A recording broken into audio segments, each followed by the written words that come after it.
That's it. Okay, one more repeat 2024. Next slide. Okay, basically this is what we're dealing with right now.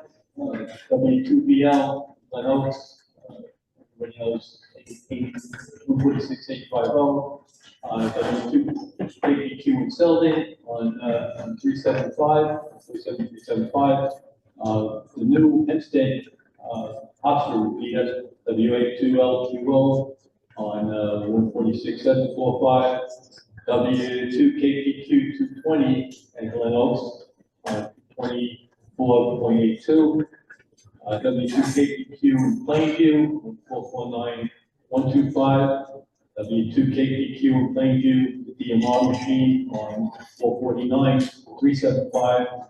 W2KPQ in Selden, 449.3625. And the last one is Mid-Island. That's on 449.075. It's not the last one. We have one more down there in the dark. It's the 1.2 gig machine at Glen Oaks on 1282. 1288. 1288. Next slide. Okay, the H5 machine. Again, you know, we transmit a different PL than we receive. A lot of people, like I say, most of the new radios can do it. To split the PL, if you have an older radio, you have to be in tone only, not tone 12. Harris GE 100 watt master 3 repeater, SCOM 7330 controller, Sinclair 6 cavity, Reslock duplexer, Comscope, this is the 4-bay exposed dipole on the antenna, 6 dB gain setup. Oh, that's nice. Sinclair dual stage isolator, and we have Andrew's half-inch bar line with approximately a 75-foot run from the feeder to the antenna, which gives us about the same amount of power. We're running about 65, 70 watts out of the duplexer, and we're getting just about that same power at the antenna. Lenox structure height is 367 feet. The ground elevation is on a little bit of a hill, 235 feet above sea level, and the total height is around 602 feet, give or take. Steve, yes. Quick aside, the hill that site is on is actually the highest point in Queens. Yes, it was, well, it was originally a golf course. They actually, like I say, it's probably, you know, I'm going to stick my neck out here, but it's probably the best site in the SL County. It's actually higher than Jane Hill, which is the other high point in the county. So, I mean, the ground elevation is high, but the antenna, they have At the top of the 34-story building, yes. Yeah, like I say, a little story about how we got this site. We were told by the FAA that they were taking down the Belmore site, which was where H5 was. We temporarily moved it to a site in Mineola that our landlord had. There was a radio station there where they came in and out all hours of the night, and people saw us dropping off a communications building, one of these huts, and they got up in arms. So we dropped the cabinet, we dropped the shelter rather, picked it up the same day, and then we got off with Glen Oaks, which at the time might have been a problem because we had another co-channel repeater in Frenchtown, New Jersey. Everything worked out. Basically, this is the equipment we have up at Glen Oaks. That's the Master 3 repeater, 7730 controller, which does all the functions. And the 6 cavity Sinclair duplexer. That duplexer, a lot of people aren't familiar. Basically, you know, the pass on 3 of the 10 ends are passed on the receive frequency, 3 are passed on the transmit frequency, and we notch the receive frequency out of the transmitter and notch the transmit frequency out of the receiver. So basically, you know, one antenna, the receiver never is desensed by the transmitter if it's good directly. So that's a very critical part.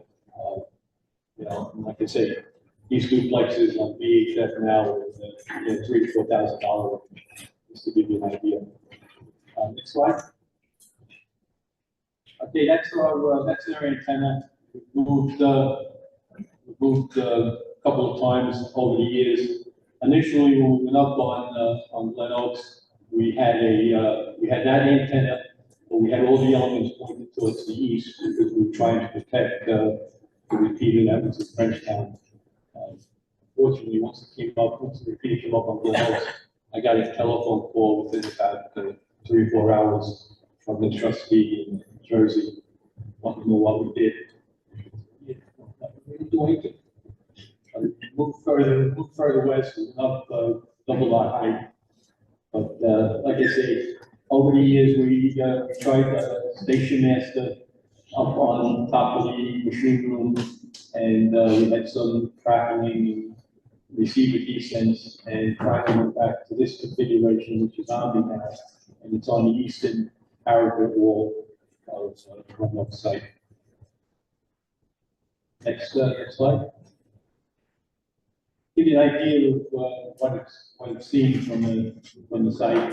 This is to the west, and like I say, to give you an idea of how far out the radio horizon is. I mean, the repeater itself in the standalone mode, you can hear it almost to the Delaware Water Gap. You can hear it throughout Connecticut. You can hear it, out very easily out the riverhead. And, like I say, the only shadow, it's a slight shadow because of where we are on the parapet wall. A slight shade towards Kennedy Airport, but not really a big problem. This sort of stuff that we noticed that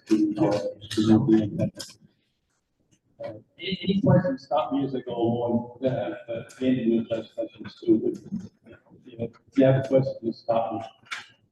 Next slide. Okay, low receivers. Again, this is up at Glen Oaks. We have 2 low receivers in that cabinet to the left, and we have the voter, which is in the right. Right now, we're voting the Empire State Building. We received on 146.25, and we're transmitting out at 430. NCMC. Again, receive on 2.5, transmit on 430. We're waiting on the new Apple cabinet around the roof on medical center. So after 25-30 years, the cabinet actually turned to a bucket of rust. Right now we're waiting for the proper outdoor cabinet to go back up. China 21, 2.5, 46.25. Again, transmitting on 430, power anchors being repaired. That should be back up on in a couple of weeks. Our backup, between Glen Oaks and Selden, we have on 430 megs. Just in case the internet goes down, as we mentioned earlier. So the internet, I haven't seen the internet go down. Once in a while, we'll have an outage of one of the sites, which they're pretty quick on getting out there to fix.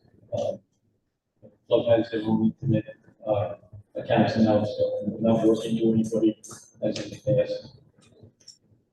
Next slide. Okay, KPQ on 147.375. This is in Selden, structure height 305 feet, the ground elevation on that drive 295, and the antenna is up roughly 600 feet. Again, another master 3, Harris 7730 controller, same duplexer that we're using on 8.5. On this side, we're using the Telewave antenna. On the similar to the station master, a little more substantial.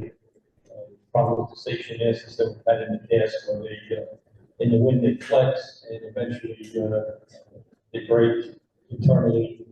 And you get crackle and try to duplex. This antenna has been working very well. Steve, just a quick interruption. Sure. Yeah.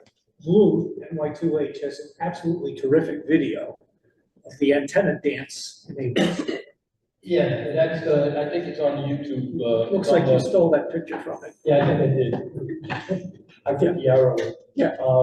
Yeah, that like I said, that'll give you some idea. Again, we're running 7/8 hard line on here because it's a longer run, and say the longer run, more loss. So to minimize loss, use linear cable. Any questions? Like I say, this is linked full time to the 8.5 via the internet, and you also notes. Again, split the PL on this one too.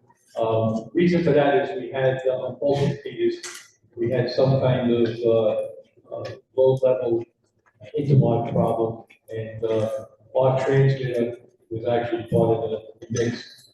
So by changing the PL, it eliminated the problem, and the problem wasn't bad enough, but it didn't cause any receiver degradation. This was, like I say, there's some interlock communication this solved it. Next slide. Okay, 449.125, again, this is in Plainview, again, another master 3. This repeater controller is the Arcon 210.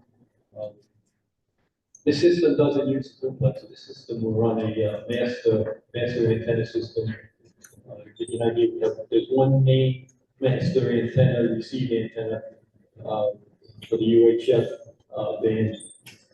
Okay, all the receivers in, depending if it's amateur, commercial, 450, 460, 470, they come down into pre-selectors and filters and amplifiers, and they feed the receive for Plainview for the hams is 441 to 446. So all the receivers fall into that range.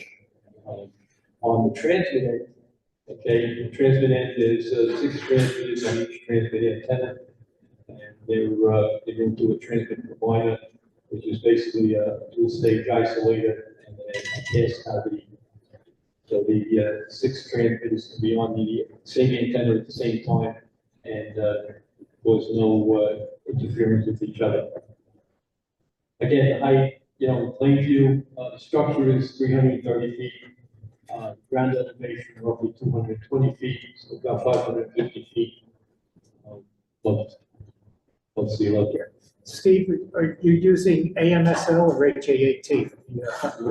Excuse me? For the ground elevation? Yeah, basically it's the height above sea level. HAAT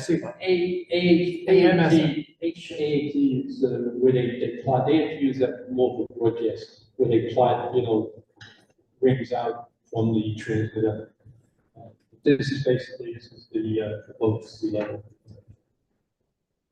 Next, any questions on?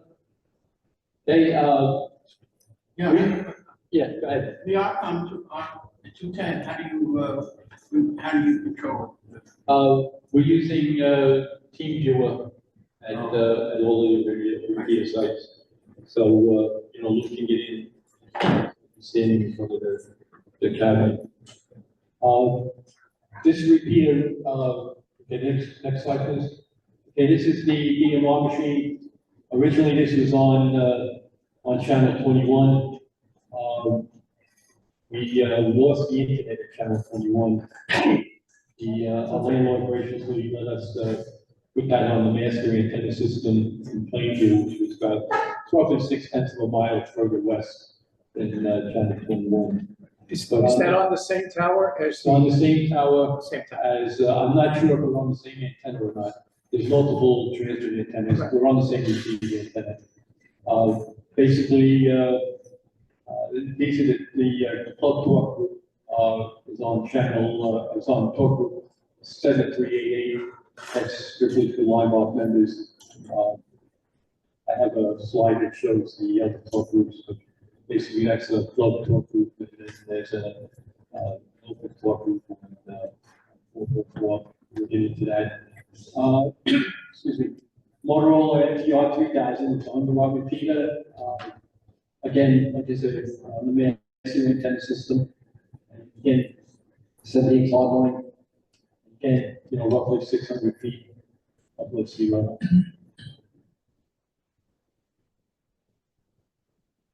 like. Okay, this is the Mid-Island, this is Eldon rather, this is Eldon DMR.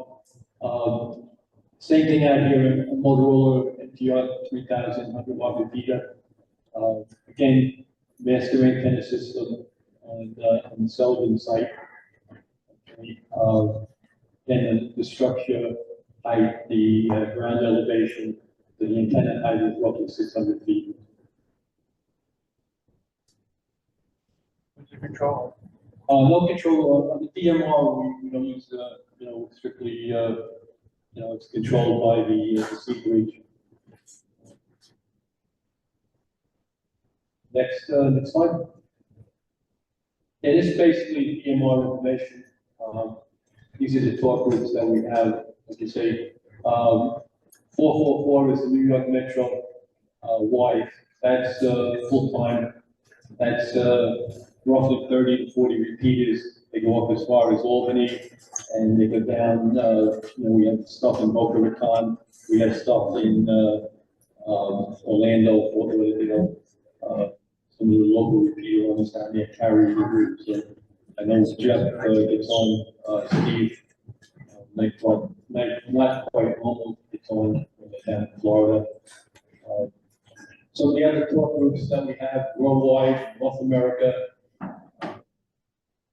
You can see up there is multiple, and basically any talk group that the club would like to run, we can have added. There is a club Grandmeister that works over here traveling, and you have a hotspot in your car, or you have a couple of programs you can put on your cell phone. You can get into the LIMARC machines from Grandmeister. Okay. Next slide. NY2H, this is the latest, not the latest machine anymore at Oscar. This went up, I guess, last year. Again, transmit 449075, different PL for the same reason than the receive PL.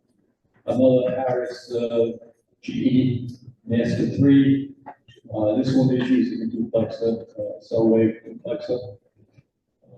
Got the All-Star controller for the node.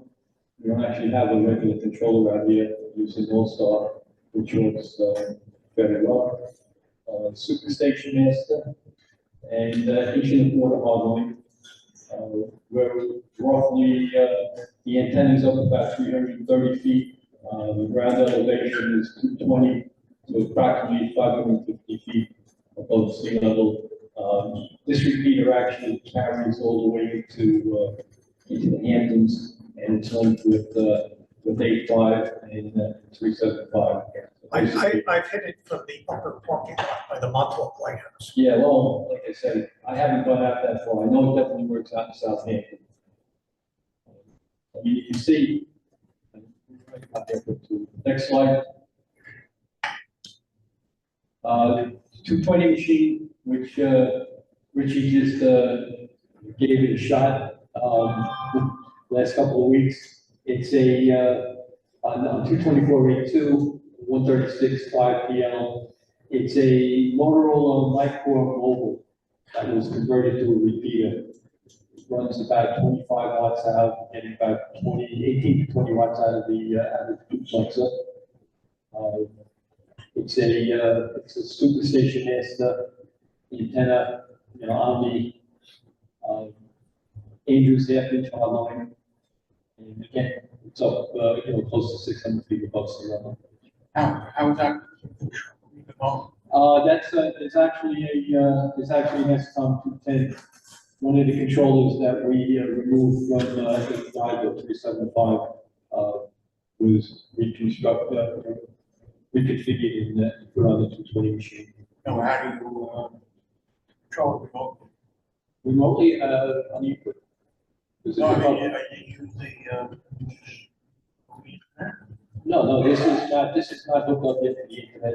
that's one of the projects, you know, on the to-do list, we like to put, we like to have the also, this would probably be the next one to get upgraded. Next slide. W2BL with the 1288 megahertz, it's a 12 meg split. The repeater is 10 watts, it's an ICOM repeater, we bought the repeater in 1992. And Sinclair 4 cavity duplexer, commercial Spirit made by Hustle, 60 dB antenna. We're running inch and 5/8 hardline. Again, because of the frequency and the length of the cable to the antenna. If you don't run inch and 5/8, you have very little power getting out to the antenna.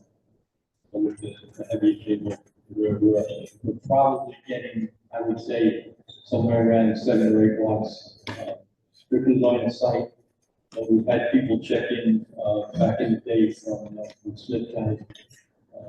So we're running a 24-hour feed, but we're able to get into the repeater from Smith County.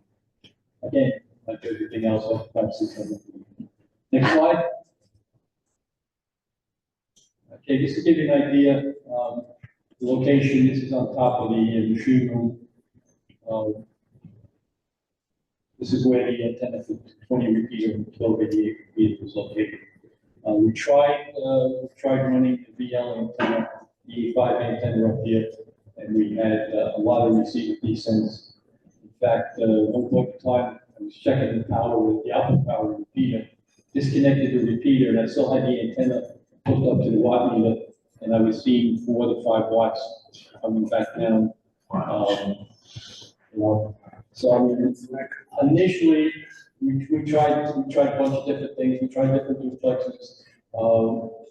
Eventually, we wound up going back on the parapet wall, which we initially had installed the dipole antenna back in 1984. This is the top. It's roughly, I don't know what the count is now, but somewhere between 130 and 120 to 30 transmitters at the site. Next slide. Wait, before you go. Yes. The antenna that kind of looks like this. Which, the big thing. The one that, right, it's on the pole with the dish on it, sort of like the halo. Yeah, the halo. That's actually an FM broadcast station at 92.7, running a little bit less than a kilowatt. And that's at 92.7. And that's the former spot for WLIR. Yes, that's, I forget that. It's not a call sign anymore, though. Yeah, the WLUV or something. Yeah. But yeah, and again, that other big thing in to the right, that's I believe that's a steerable microwave dish. So if you see pictures, you know, on some of the broadcast stations, that's coming from there. Next slide. Okay, this is the newest repeater. WB2WAK 146745. It's analog and Gibson Fusion. It's DR2X, 4-can wavecom duplexer. RFS, this is a 3 dB antenna that's mounted on the same rooftop that the college radio station is on. The node number is 98304, and currently the LIMARC room is 08304. Roughly 160 feet above sea level. We're still trying to get some coverage reports. I know the other Steve, CSE, was able to get in just about full quieting from 110 and Jericho Turnpike this afternoon. Again, I hit that from Stilly Beach in Bayville. okay, well, like I say, it's, as you can see, there's nothing really on the horizon. Come in handy to say some of the stuff at Eisenhower Park. I know one-time marshal times. This repeater will cover that. Again, after we get some more information, repeaters connected now to wireless X service in Japan. Excuse me. And you know, so the board will decide, you know, how they want to handle the linking. Right now, you can link, you know, you can link anywhere.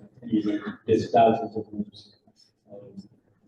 Like I said, the board will decide what they want to do. I have a wireless X room. We have Plainview, Glen Oaks, Lockfield, Greek South Bend. Again, that the board will decide how they want to do that. Next slide. Okay, so the remote receivers again. NCMC, you know, roughly 315 feet. We have a super station master. Again, just waiting for a new cabinet, and that's what the projects are back up on the roof. Next slide. Channel 21, again, another one that these receivers go into a voter, and the voter decides which is the strongest signal. And that's the one that gets transmitted. This is actually I kind of one putting on the amplifier. Yeah. Next slide. Empire State. Again, this one here I know is loading now. You got to do a little work on it, but currently the Master Pro and a one white kept transmitting generic transmitter. This is controlled. We have a spare DO1X that we're going to probably configure and put up with the fire. It's on the 79th floor. I think actually the same landlord that we have out in Mid Island. It's the company TV station. This is roughly 950 feet, but it's an inside mounted antenna, and got a little tweak on it. Next slide. Internet linking. Again, the internet, the all-star links, the audio between Selden, Mid Island, Glen Oaks is unbelievably close. I mean, I have a pretty good ear. I can't tell the difference. So it's definitely the way to go. Plus, that is, Richie mentioned earlier, we can link the Plainview machine in and out. We have all kinds of flexibility depending on what the occasion will again, you can get into outside of the area. You can get into the All-Star node at H5 at Glen Oaks. You just can't go out right now. UHF 449, 125. You can go in and out of All-Star. The two confusing, like to say, so the club decided to link into H5. Can't about by H5. Next slide. This is just a little history, give you some idea. This is the original LIMARC club station. Initially, in fact, I think before we even had W685, Jim said was the original trustee of WB2WAK, and we had a transmitting from it was Coastal Communications Tower, which is right off of the if you get off the Northern State at Sunnyside Boulevard.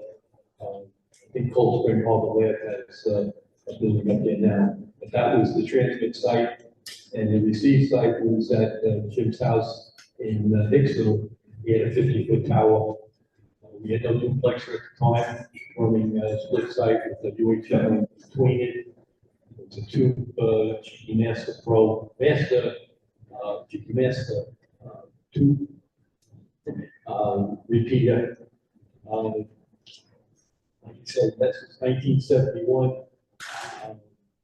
by 1974, we had secured the FAA CAP. We were connected with the South Africans who had some connections with the CAP. And that was when the Cheetah moved to Belmore. And it's, if you're familiar with the past field day site, I was one of the towers at the field day site. And I guess in the early 80s was when they were going to take that tower down, and we got the site we're on now, which I don't believe there's a better site in Nassau County. Where we are now. Give you an idea on the right here. This is Part B of the original club station license. You had to show where the wireline control stations were going to be. It was a much more complicated process to get a repeater license back in the early 70s. And the last slide. This is the ADM or ATC.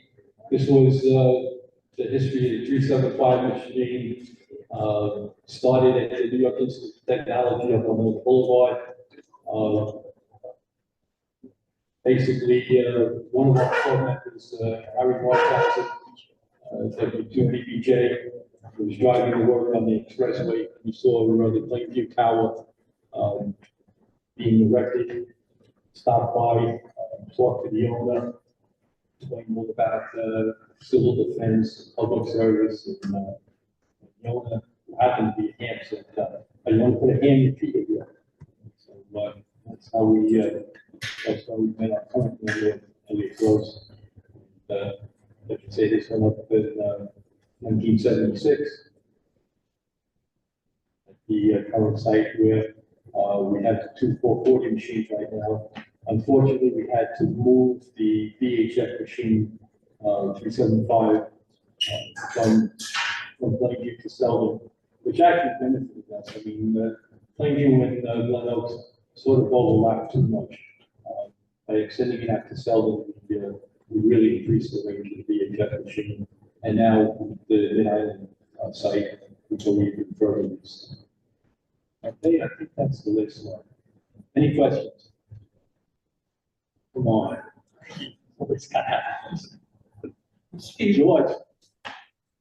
Yes, Richard. so first, you've been a little remiss in making sure that our members are aware of how to use all of these different things, including the MR, including now. So we will get things up in the log or on the website exactly.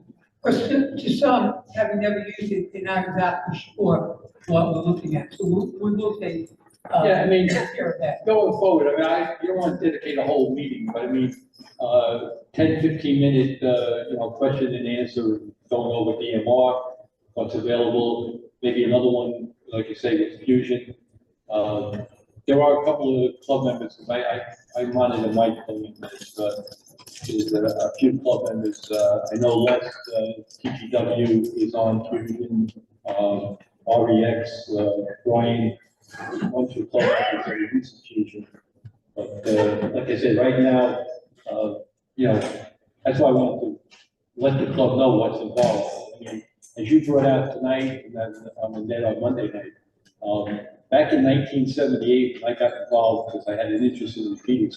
I was working for General Motors. I was a Buick mechanic. So I mean, I just had an inkling for it, and I got tired of working on cars.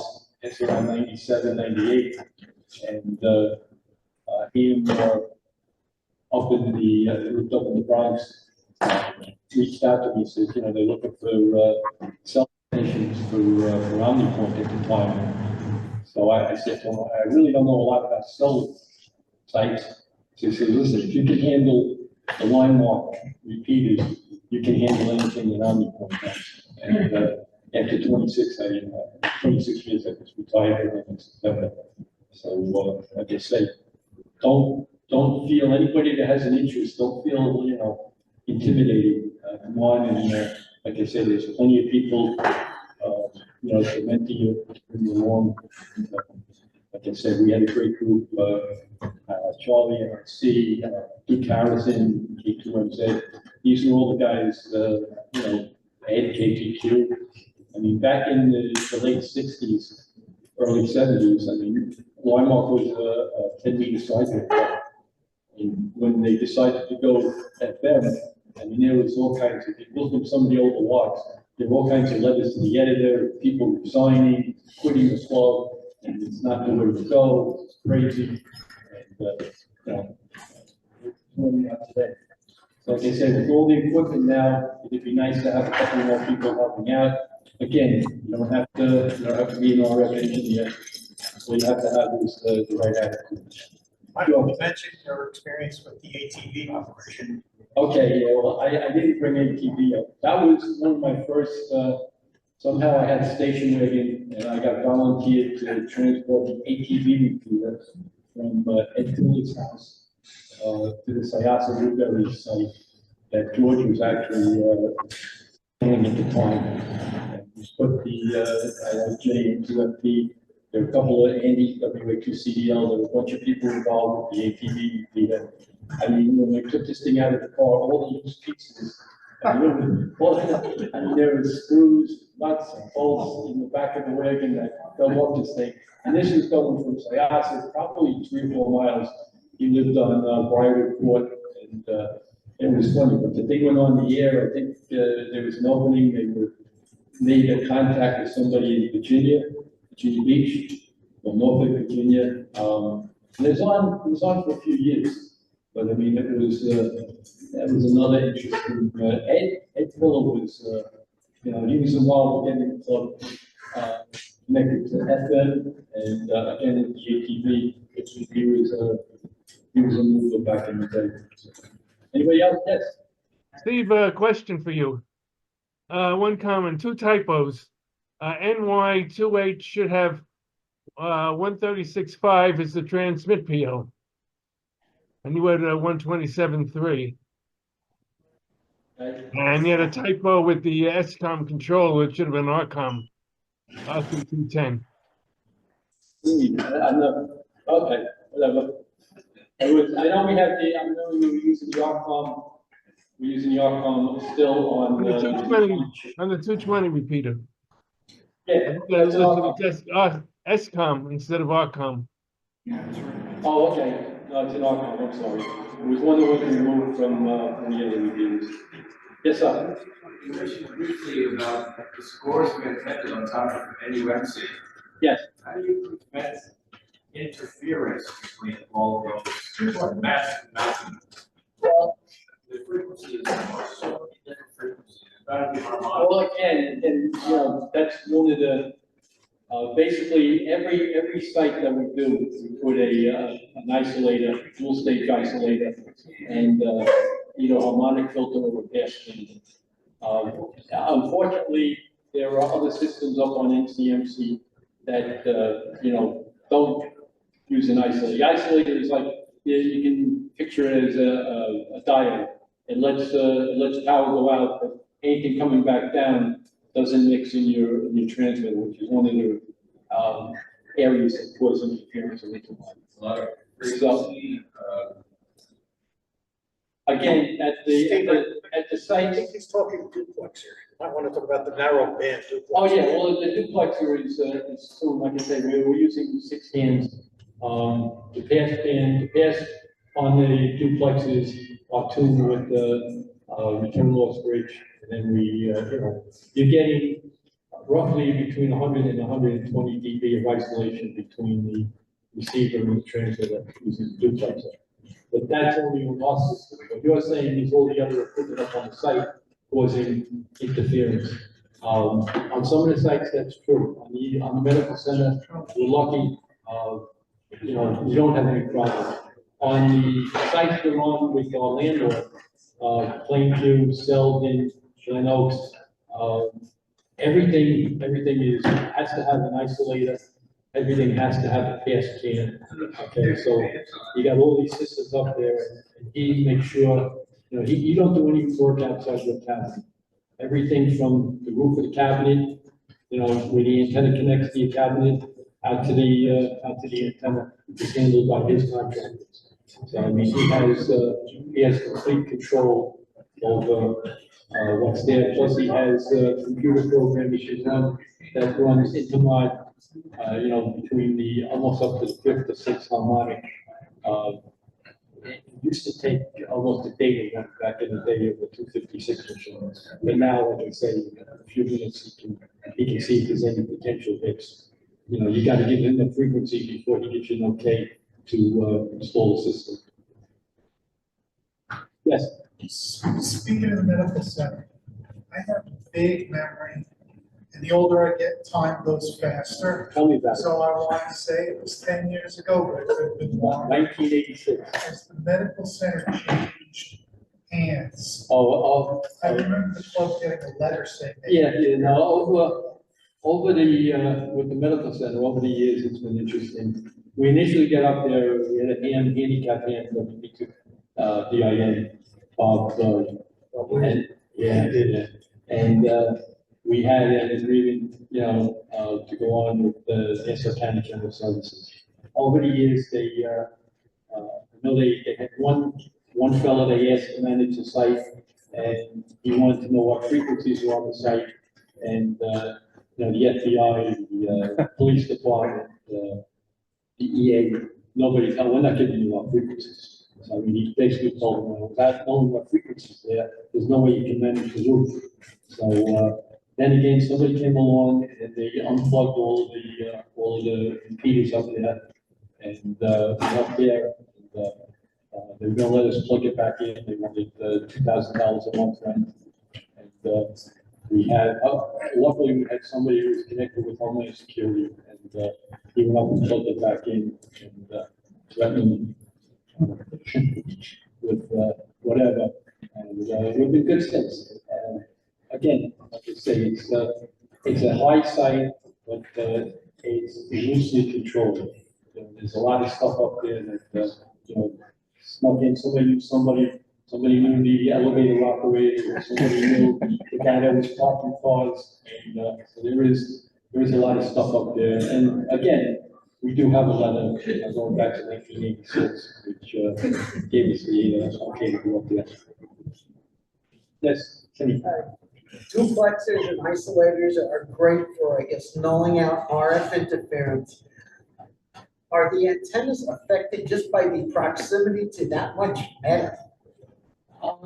You would think so, but I mean, I showed you the picture where the 220 and the 1.2 gig machine are, and it all depends on, the frequency and the mixing and everything, and luckily, like I said, because of the work of the site manager up there, controlling everything, we don't really have any problem.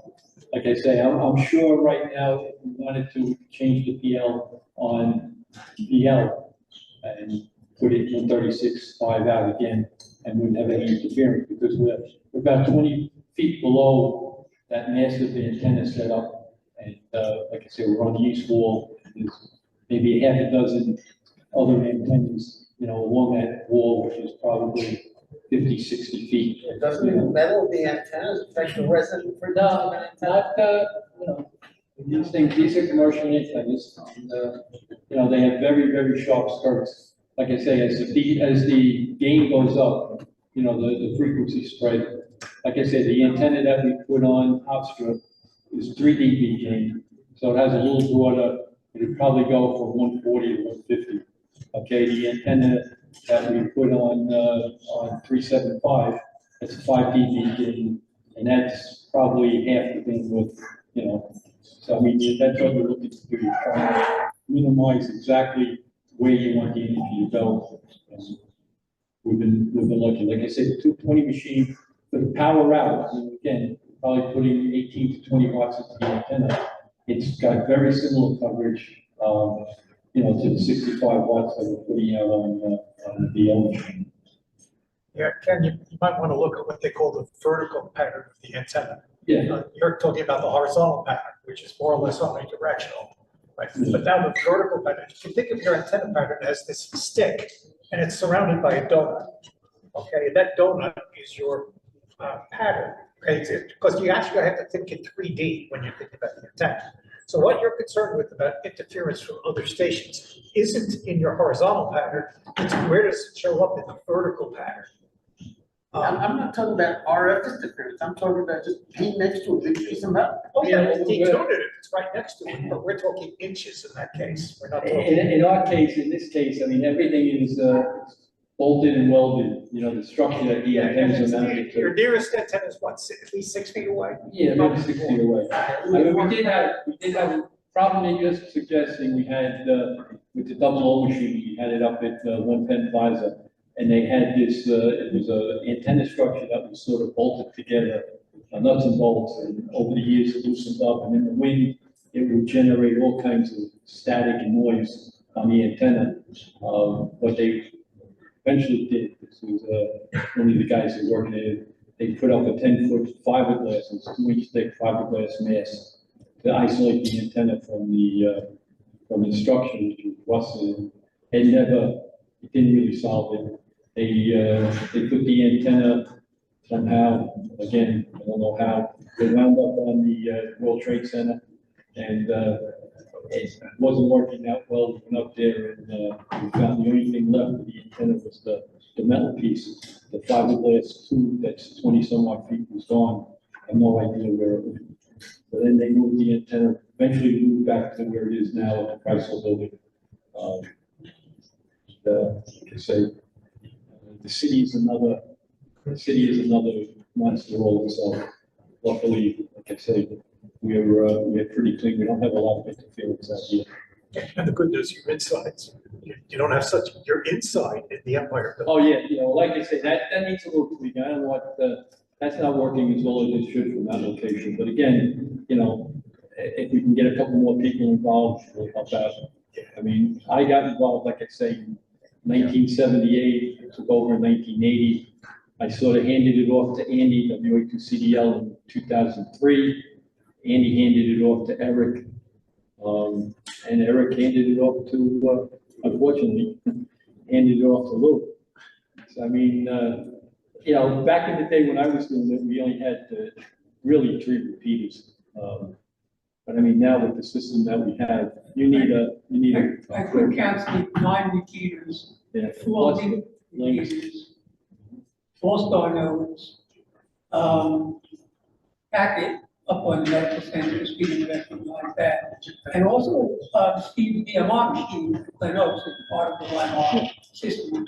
So you've got that 600-foot DMR unit at Glen so Right. it's quite an extensive. Well, like I say, you don't have to be an RF engineer. Basically now, with the all-star nodes and the, you know, IP stuff, the internet, you know, computer, like you mentioned, computer or IP type guys, the RF equipment that we have up there now is fairly solid, fairly stable. Initially, the Master 3 used a 12-volt PA. We've since upgraded everything to the 26-volt PAs. The 12-volt PAs, on floor, pulling 25, 30 amps of current. The 26 volts, you know, somewhere around 10 amps, 12 amps. So they run much, much cooler, and we really haven't had a problem with any of the 26 volt. The club has a big supply of backup equipment.